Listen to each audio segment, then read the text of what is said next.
नमस्कार, हम डिम्पल मिश्रा स्वागत करता निरौरा सबके अपना चैनल पे। आज हम अपना चैनल पे आप सब खातिर लेके आए बनी अच्छा सा प्यारा सा शिव जी के गीत। आप सब ये गीत सुनिए। अगर गीत पसंद आए तो लाइक सब्सक्राइब शेयर करें और हाँ कमेंट करके बताएं कि ये गीत आप सबके कैसा लागल है। गलिया की गलिया शिव जी घूमे नी डमरू बाजाइले हो। गलिया की गलिया शिव जी घूमे नी डमरू बाजाइले हो।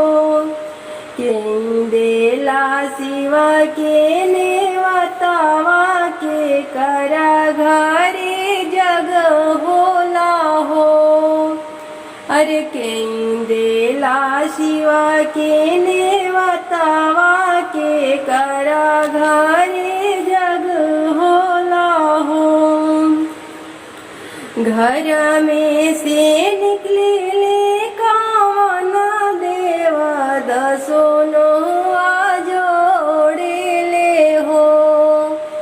अरे घर में से निकले ले कावना देव दोनों हाथ जोड़े ले हो।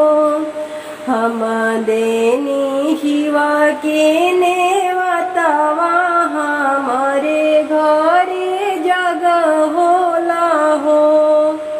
हम देनी शिवा के नेवतावा हमारे घरे जग होला हो।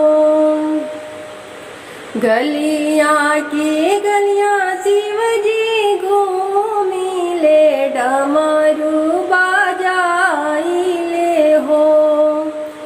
गलिया की गलिया शिव जी घूमिले डमरू बाजाइले हो।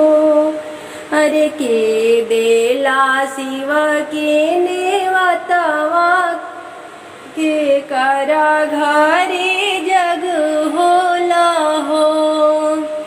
घर में से निकले ले कावना सेवका दोनों हाथ जोड़े ले हो। अरे घर में से निकले ले कावना बाबू दोनों हाथ जोड़े ले हो।